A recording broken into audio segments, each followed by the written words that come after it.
Hola, muy buenos días a todos, a todas. Señor presidente del Cabildo, muchas gracias por acogernos en esta instalación insular, estimado director general de Patrimonio y resto de cargos políticos que se encuentran, miembros de otras instituciones, el Ayuntamiento del Paso, la concejal de Cultura de los Llanos, de algún otro cabildo y el consejero de Cultura del Cabildo de La Palma y de Turismo. Bienvenidos todos y todas. Para mí es, desde luego, un orgullo como alcaldesa del municipio acoger esta jornada. Por lo tanto, nuestro agradecimiento al director general de elegir este espacio para llevar a cabo estas primeras jornadas. Sin lugar a dudas, yo creo que además en una semana en la que los medios de comunicación pues, ponían de manifiesto la agresión a un patrimonio arqueológico en la isla de Fuerteventura.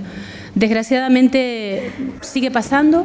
Yo creo que las diferencias entre islas a la hora de gestionar el patrimonio arqueológico es más que evidente. Hace algunos años tenía la oportunidad de, cuando nombraban bien de interés cultural, una zona en la zona de La Gallega, en Santa Cruz de Tenerife, y acudíamos, hace poco acudí, y la verdad es que es difícil luchar contra esas agresiones o las diferencias, ¿no? En la misma isla de La Palma, aquí en el municipio de Los Llanos de Eridane, hace algunos años también se descubría algunos grabados y diferencias respecto a otras islas. Yo tengo que confesarlo, no conozco la Cueva Pintada, a partir de hoy prometo la próxima visita a Gran Canaria conocerla, pero sí tuve la oportunidad de conocer, y me equivocaba de municipio, un espacio funerario en Agaete. Yo pensé que era San Bartolomé de Tirajana.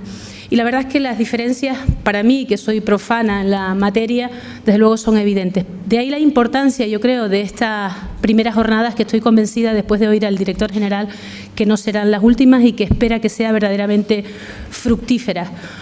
Porque lo más importante yo creo que es poner justamente en común, y ustedes de eso saben mucho más que la parte política, de marcar la hoja de ruta, poner en común experiencias en determinados ámbitos, unos más con más experiencia, otros a lo mejor iniciando ese caminar. Por lo tanto, sin lugar a dudas, yo creo que es importante, tenemos el recurso natural, tenemos el yacimiento, quizás lo que nos falta, y antes lo hablábamos con el presidente y con el director general, justamente es esa gestión, ese plan de gestión, ese darle a ese recurso natural un entorno natural visitable y sobre todo unirlo, como no puede ser de otra forma, con el ámbito turístico, pero también con el ámbito educativo. Antes también hablábamos de que hace algunos años hubo una expansión en este ámbito y desgraciadamente, y por diversas circunstancias posiblemente, ha ido decayendo. Yo creo que este es un punto de partida, un punto de inflexión importante para marcar esa hoja de ruta. Por lo tanto, muchísimas gracias a todos por estar aquí. Muchísimas gracias al director general. Yo no le conocía, he de confesarlo, y después de oírle, me sigo convenciendo de que al frente de las responsabilidades políticas hay que poner a personas no solo que les guste, sino que además sean competentes, y felicito al presidente del Gobierno porque hizo buena elección poniéndole de director general. Yo soy una convencida de eso, porque creo que los cargos públicos deben tener conocimientos en la materia, porque es más fácil, obviamente, gestionar. Así que muchísimas gracias, bienvenidos. Nos queda un largo camino y ahí ustedes son los importantes, los que nos van marcando la hoja de ruta. Disfruten del municipio y disfruten de la isla de La Palma. Muchísimas gracias.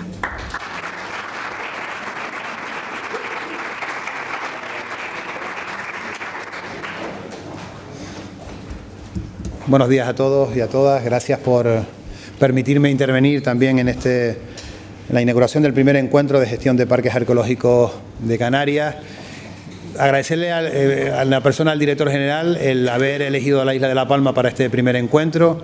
La verdad, como decía Noelia, pues una de las personas que más colaboración ves también en la gestión también entre administraciones. Si las cosas pueden ir bien es cuando entre todos nos podemos poner de acuerdo en poner en marcha iniciativas, y en este caso la puesta en común entre especialistas, entre gestores, entre responsables públicos de la gestión de nuestros parques arqueológicos hace que, bueno, que todos podamos intentar buscar un horizonte común y que las experiencias que algunos tienen en parques arqueológicos sirvan de, bueno, algo así como banco de buenas prácticas para que los demás copiemos, imitemos o adaptemos esas buenas prácticas a la realidad de cada uno de los parques arqueológicos que nos compete ejercer, ¿no?, su gestión.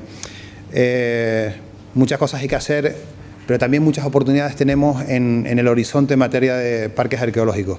Canarias tiene 16 millones de turistas y 2 millones de habitantes. Tenemos una oportunidad importante de poner en valor nuestro patrimonio, que es muy singular, este patrimonio arqueológico muy singular, nos hace especialmente singulares a la hora de ser más atractivos, y el ejemplo de lo que se ha hecho, bueno, en Cueva Pintada, que antes decía Noelia, yo tuve la oportunidad de visitarlo con mi familia, pues es un ejemplo también de que se pueden hacer las cosas bien y de que se puede tener, bueno, en este caso una inversión potentísima, que la verdad que me sentí orgulloso como canario cuando vi aquello, y bueno, yo creo que Galdar gana muchísimo con esa creación, ¿no?, de ese parque arqueológico y su protección. En La Palma saben que tenemos dos, Belmaco y Garafía, y la apertura próxima de un centro de visitantes de la Cueva del Tendal, que está prácticamente ultimado, terminándose lo que es los trabajos de acceso desde el viario público para poderlo hacer accesible, que es uno de los retos también de los parques arqueológicos, con dificultades, con muchas dificultades, por la orografía de nuestra tierra es la que es. Pues tenemos que hacer todos los esfuerzos posibles para que nuestros parques también sean accesibles a todos, y el conocimiento de los mismos no esté vetado a una parte de la población. También tenemos el empeño, y es una iniciativa de Primitivo, de trabajar para crear en el municipio también de Garafía un parque arqueológico etnográfico en Buracas, un entorno también privilegiado desde el punto de vista natural, y bueno, creo que ha acertado también Primitivo en esa iniciativa, y esperamos, bueno, poquito a poco irla trabajando junto con el Ayuntamiento de Garafía para lograr también un centro atractivo, además que hoy por sí mismo la zona ya es atractiva, porque es el empeño de Primitivo también de explicarnos que ya la zona en sí mismo es una zona muy visitada de la isla, y que ponerlo en valor redunda también más en el prestigio de nuestra isla. Bueno, animarles a todos a que este encuentro sea lo más fructífero posible. Estaremos atentos también a las conclusiones que se puedan llegar de este primer encuentro, y bueno, no me perderé el documental de Tarek Ode, como tantas cosas podré intentarlo ver en mi casa si podemos acercarlo, y bueno, estoy seguro que el compromiso de funcionarios, empleados, empresas privadas que gestionan parques arqueológicos y responsables públicos puede lograr una sinergia que haga que tengamos una tierra mejor también en esta materia. Muchas gracias a todos.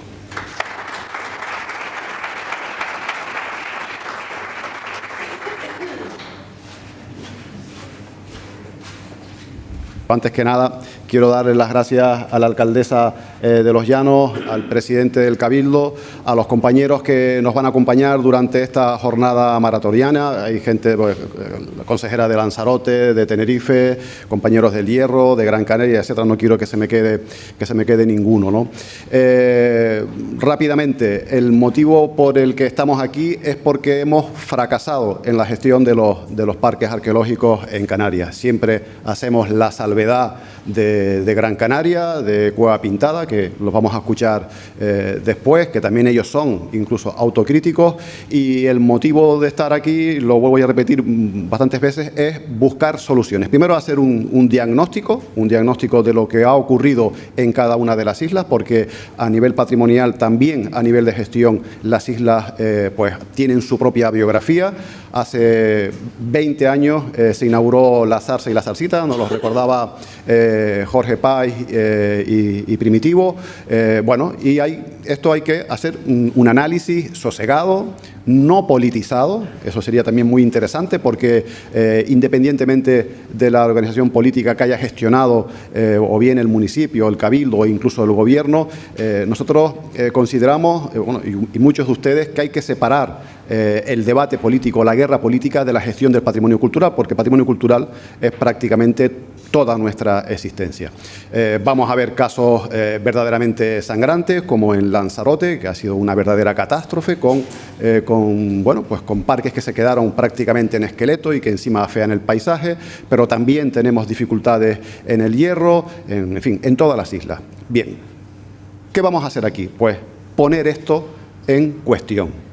Y con la gente que sabe, que son, bueno, casi todos los que están aquí, bueno, nos queda alguno, pero todos los que estamos aquí, con el profesor Navarro Mederos, con Julio Cuenca, con Nona Pereira, en fin, todos los compañeros que llevamos muchos años en esto. Y realmente, al margen de cuestiones sentimentales, ¿no? O nos ponemos de acuerdo ahora entre municipios, cabildos y gobiernos conjuntamente, o esto se termina. Es mi opinión ya personal, porque efectivamente, como decía el presidente del Cabildo, o sea, nos visitan 16 millones de personas al año que no tienen ni idea de lo que es Canarias. En sus propios documentos lo dicen. Ellos apuntan que Canarias carece de identidad, el destino. Esto está publicado en los documentos de turismo. Eso ya es un drama, pero más drama es que nuestra propia gente, nosotros los canarios, mayoritariamente seguimos desconociendo nuestra propia historia para entender esos yacimientos arqueológicos y no vamos a los yacimientos, no vamos a los parques. Por eso estamos trabajando también, y se viene trabajando intermitentemente tiempo atrás, con la gente de educación, que los vamos a escuchar atentamente aquí, con los profesores que están en la trinchera de la educación, ¿no? Y todo esto hay que hacerlo con rigor. Y es lo que queremos desde el Gobierno y desde el Cabildo, porque tengo que decir que esta es una idea de Primitivo, del compañero de La Palma. Oye, Miguel, ya es hora de que esto lo enfrentemos con seriedad. Y de aquí salir con el diagnóstico y, por supuesto, con la terapia. Y la terapia va a pasar por la coordinación entre las administraciones. Y eso en Canarias y en muchas partes es complicado. Pero hay que hacerlo. Y para eso estamos, o sea, que esto es un desafío que el Gobierno, el Cabildo y el municipio, porque también hay compañeros de municipio, el municipio del Paso, que está haciendo un esfuerzo enorme para poner, como se dice, los recursos culturales a disposición de los ciudadanos y también de los medios de comunicación, que hemos invitado a algunos compañeros que tienen especial sensibilidad en la prensa cultural, que en Canarias es francamente mejorable, para debatir. Por eso, la rutina que vamos a seguir hoy, que por favor les pido que seamos, y yo primero, exigentes con la rutina, que haya un debate abierto y que se hablen. Estaba comentando la concejala de Los Llanos que conoce bien el mundo del turismo y por favor quédate porque es interesante conocer este tipo de problemas, porque todo esto después de pasar por educación hay que acercarlo al mundo turístico y no es sencillo. Por lo menos la experiencia de estos 20 años, sinceramente, no nos podemos sentir muy orgullosos todos los canarios, por lo menos los que nos dedicamos a este mundo, de los resultados a fecha de hoy. Y hay que ser autocríticos. La crítica constructiva es la que nos va a indicar el camino para progresar. Y al final, para que el día no sea demasiado triste, pues vamos a ver un documental que ha hecho aquí Tarek Ode, que está con nosotros, que habla sobre patrimonio, que ha tenido cierto éxito, aunque siempre hay gustos, pero por lo menos es una buena herramienta didáctica, por lo menos que se vea. Y las cosas que se ven generalmente se suelen valorar más, ¿no? Pero sobre todo también que se entienda lo que estamos viendo. Muchísimas gracias, compañeros, muchos colegas de la profesión. Vamos a tener un día intenso, por lo tanto les pido un poquito de paciencia si en algún momento pues se nos va de las manos algún detalle, pero sepan que tanto la alcaldesa, el presidente y quien les habla le estamos poniendo mucho cariño a esta jornada. Muchísimas gracias y adelante.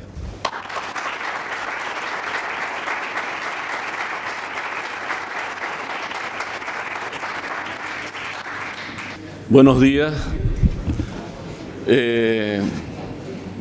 Muchas gracias.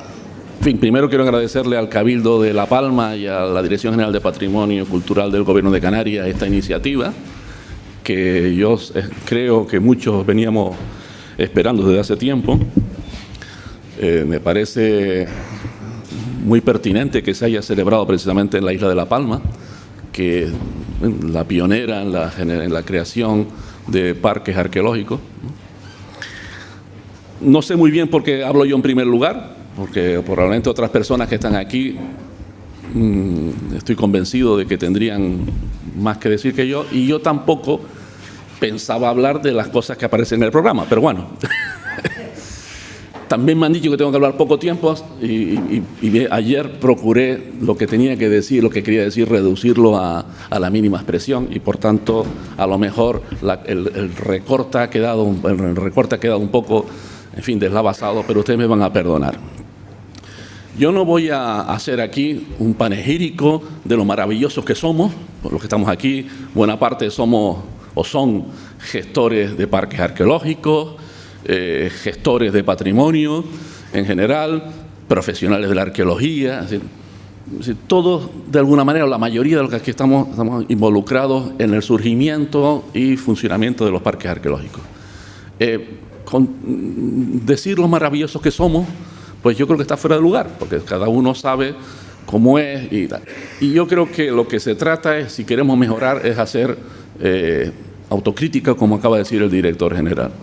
Y yo, que le decía antes a Carmen Gloria, no soy pesimista, soy optimista, pero sí soy bastante negativo en cuanto a qué pasó con aquellos parques arqueológicos que en los años 80 nosotros, digo nosotros porque yo estaba en aquel momento en el grupito que empezó a pensar en qué parques se iban a diseñar en Canarias.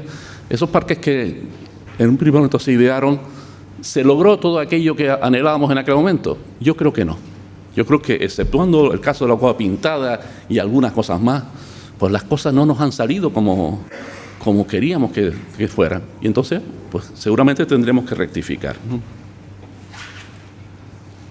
Yo voy a hablar de la educación patrimonial. Yo creía que tenía que hablar de la educación patrimonial, que tienen que ver los parques arqueológicos con eso. Después, en fin, al final, insisto, he tenido que hacer ese recorte.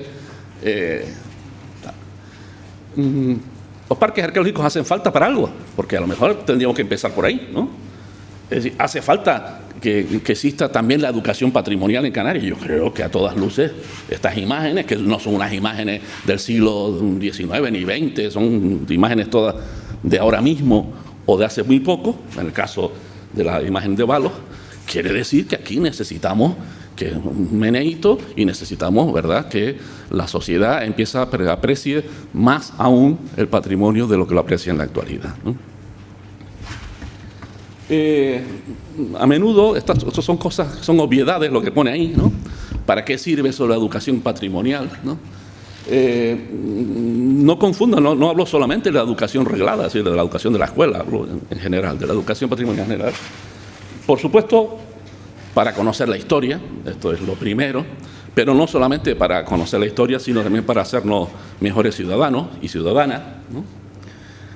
Como pongo ahí, no solamente conocer la historia, sino también para educar en valores, ¿no? Generalmente se nos olvida esta segunda parte, ¿no? Voy a intentar ser más rápido, ¿no? En la educación formal, es decir, esa que se imparte en los centros escolares, el patrimonio aparece específicamente en los currículos. Desde que la LOMCE se promulgó y nos abrumó con sus bondades, pues hasta que se desarrolló el currículum, los currículos de la educación secundaria y bachillerato en el Gobierno de Canarias, de la Comunidad Autónoma de Canarias, pues patrimonio está mucho más presente, ¿no? Cuando dije lo de abrumarnos con las bondades, me imagino que se habrán dado cuenta que no, que lo digo con cierta ironía, ¿no? El patrimonio aparece constantemente en el proceso de enseñanza, aprendizaje, etcétera, etcétera, e incluso en algunas de las asignaturas concretas, de las materias, concretamente la geografía, historia, pues es uno de los ejes principales y así aparece explícitamente, ¿no? Uno de los ejes principales, ¿no? Pero eso no queda solamente en la educación formal, también en la educación informal, es decir, la educación patrimonial debe estar presente. Es decir, la educación patrimonial no debe quedarse en la escuela, debe estar cotidianamente presente en la vida de la ciudadanía, ¿no? Últimamente, no voy a entrar en eso porque evidentemente esto sería un tema muy largo, pero últimamente lo de la educación patrimonial es un asunto que ha gastado muchísima tinta.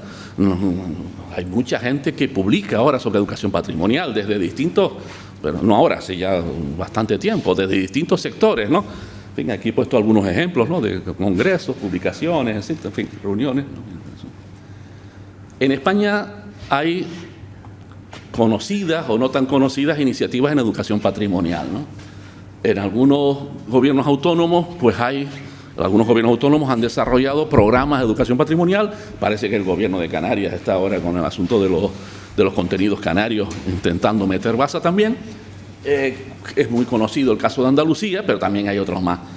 Normalmente, en fin, pero digo cuando las cosas funcionan de manera normal, pues los museos también tienen su departamento, llámense como se llamen, didácticos, aulas didácticas, pedagógicas, etcétera, en fin, y tienen proyectos, algunos museos tienen, como pongo ahí, proyectos de educación patrimonial muy elaborados, ¿no? Después hay otros grupos, en Canarias hay bastantes casos conocidos, grupos de profesores de secundaria, de maestros de escuela, en fin, que tienen iniciativas de programas de potenciar el patrimonio local, de educar en valores, en el respeto al patrimonio a los propios estudiantes, en fin. No voy a detenerme porque hay casos bien conocidos en varias de las islas, ¿no? Y después están los francotiradores, los voluntaristas, ¿no? Los colectivos de, en fin, amigos del patrimonio, amigos de la naturaleza, en fin, todas estas asociaciones que ponen su granito de arena, que a veces no es un granito, sino son muchos granos de arena en la concienciación, en la defensa del patrimonio, etcétera, etcétera, ¿no?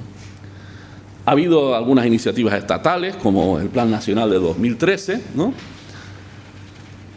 Y en Canarias ha habido algunas iniciativas de educación patrimonial, ¿no? Varios de nuestros museos, no echemos a volar las campanas, porque tampoco son muchos, pero varios de nuestros museos pues tienen importantes iniciativas de educación patrimonial. Yo he puesto ahí destacado el caso de la Cueva Pintada de Gáldar y el caso del organismo autónomo Museos y Centros de Tenerife. Pero después hay otros museos de menor entidad, más humildes, más tal, que también juegan su labor, ¿no? Como es el caso de los museos de La Gomera, ¿no? Hacen su labor, ¿no?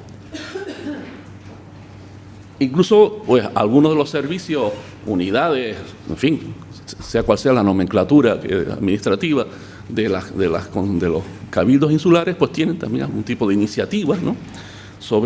Por lo menos, sobre la divulgación del patrimonio, difusión, en fin, cosas que de alguna manera facilitan la educación patrimonial, ¿no?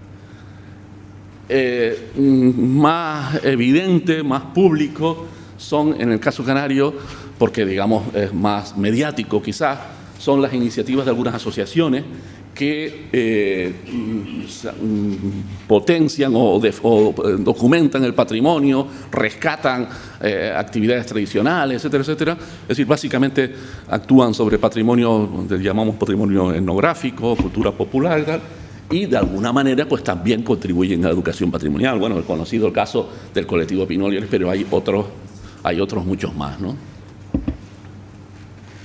Incluso algunos programas a escala regional, insular, unos con mayor éxito, otros con menor, ¿no? La educación patrimonial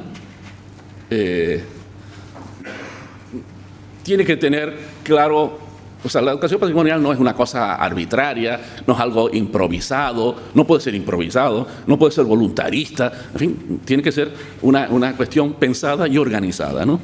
Y tiene que haber una serie de contenidos mínimos que reflejen una serie de cosas, ¿no? Como he puesto ahí, una serie de características propias del patrimonio, ¿no? La trascendencia, la familiaridad, la transmisión, es decir, con trascendencia en el sentido de que la trascendencia, la carga que tiene el patrimonio, la carga simbólica, etcétera, etcétera. La familiaridad es que la comunidad lo sienta como algo propio, como algo cercano, como algo a lo que pertenece, ¿no?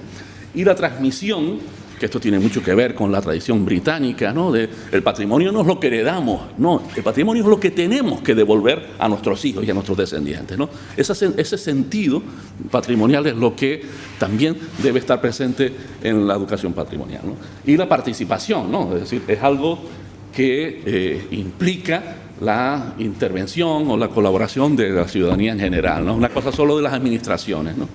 Y después tiene que haber una secuencia en ese proceso de aprendizaje. No se le puede empezar a los niños a explicar el Coliseo de Roma y lo importante que es si no ha aprendido a valorar otras cosas que tiene más cercanas a él, ¿no? Entonces, hay, en fin, los teóricos de la educación patrimonial pues proponen empezar por etapas, ¿no? Primero esto, después lo otro, y normalmente lo que proponen siempre es que primero que los chiquillos descubran que el conocimiento histórico sirve para algo, ¿no? Sirve para, por lo menos, para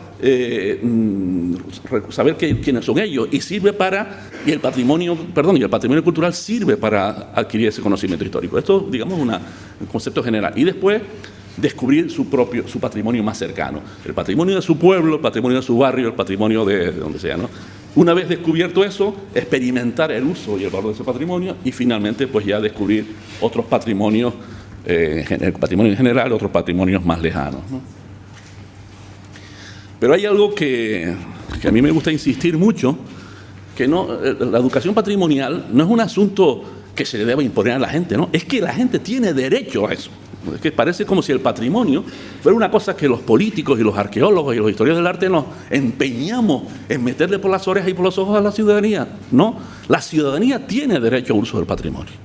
Y entonces yo creo que la educación patrimonial forma parte del uso social del patrimonio, entendido como un derecho de la ciudadanía, ¿no?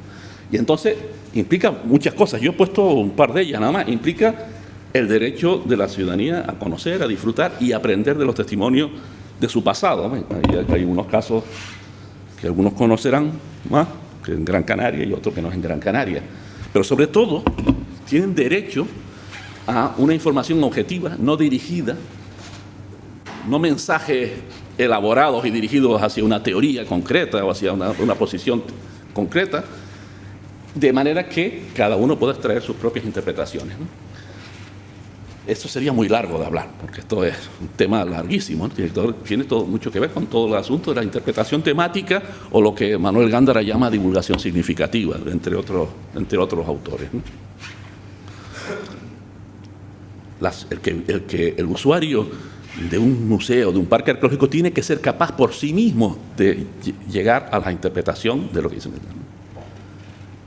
La interpretación temática, en fin, vamos a entrar, no voy a entrar, pero en fin, entrar muy brevemente, tiene que apoyarse en una serie de ideas fundamentales. Y cuando hablo de la interpretación, también me refiero a la interpretación, estoy hablando también de los parques arqueológicos, estoy hablando de los museos y estoy hablando, en este caso, esencialmente de los parques arqueológicos. Entonces, el mensaje que ahí se dirige debe ser como relevante para el visitante.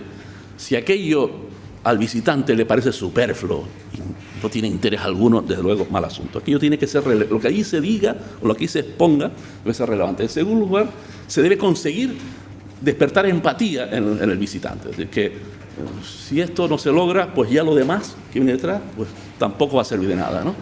Otro asunto importantísimo, y en lo que los arqueólogos fallamos siempre, o casi siempre, es en el lenguaje que utilizamos. Nos encanta utilizar tecnicismos y adjetivos, llamar a las cosas, una cosa con la que se refiere, uno puede referir con una palabra, utilizamos 18. Con una basta, ¿no? Verbos compuestos, calificativos de todo tipo, en fin. La gente no necesita de todo eso. Nosotros no, a lo mejor sí, pero la gente en general no lo necesita, ¿no? Lo del lenguaje y tal. Y otro es que la información hay que priorizarse, ordenarse y con una serie de ideas centrales y después las cosas accesorias, ¿no? En torno a unas ideas centrales. Lo de la narrativa. Esto es una de las bases esenciales en la interpretación temática, ¿no?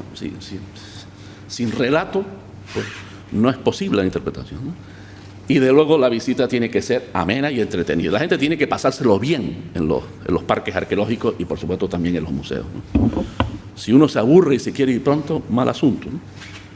Hombre, yo he puesto unos niños jugando ahí en un yacimiento, ¿verdad?, mexicano, pero bueno, ¿por qué no se puede jugar en un parque arqueológico, ¿no? Entonces, como vengo diciendo, los parques arqueológicos son uno de los recursos esenciales en la educación patrimonial. Yo no sé si más que los museos, o más que los museos convencionales, quiero decir, o más, pero son un recurso esencial, ¿no? Ahora, ahí viene una serie de preguntas que voy a hacer y que tienen que ver con apartar la autocomplacencia de lo que antes hablaba. ¿Sí? Todos los parques arqueológicos canarios, y en particular los de La Palma, porque estamos en La Palma, cumplen satisfactoriamente esa función, ¿sí? los requisitos de los que antes hablaba se cumplen en todos los parques arqueológicos. Bueno, parques arqueológicos, museos, yacimientos visitables, en fin, todos los recursos patrimoniales que se exponen al público, ¿no? Se ponen en uso. La pregunta del millón: ¿las administraciones hacen un seguimiento de la gestión de los parques siempre, de manera regular? Hombre, ya sabemos la respuesta, ¿no? Pero eso es esencial. No se puede dejar un parque o lo que sea en manos de una empresa y olvidarse de esto, y dentro de 20 años preguntar, oye, ¿y qué pasó con aquello que tenías que te dejé? No, eso no puede suceder. ¿Los centros de interpretación son adecuados para la función de centros de interpretación? ¿Los edificios son adecuados? ¿Somos culpables, algunos de los que estamos aquí, somos culpables de esos edificios? ¿No? Y yo empiezo a recordar. El edificio de la Zarza, en realidad, debió hacerse. Y los pajeros que estaban allí, ¿por qué los tiramos? Eso sirve, la parte alta del centro de interpretación de la Zarza sirve para algo. Y cumplen las normas, esos centros de interpretación, las normas internacionales, en fin, la accesibilidad, no sé cuándo, tal. Hombre, ya sé que en el caso de Belmaco pues se puede entrar por detrás ahora, pero cuando se ideó con ese laberinto de escaleras que no sirve ni para los niños, cualquiera se derrisca ahí, ¿no? Entonces, ¿lo hicimos mal?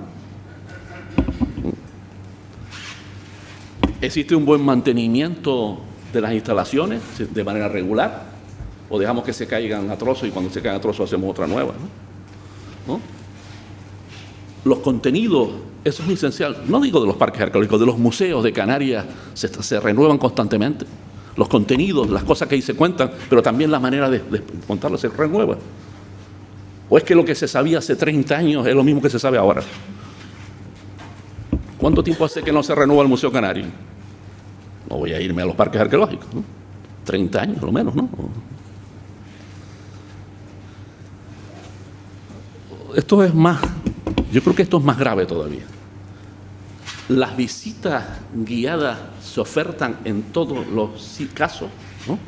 Esto parece una cosa obvia, ¿no? Claro que sí, por supuesto. Claro que tiene que ser todo seguro.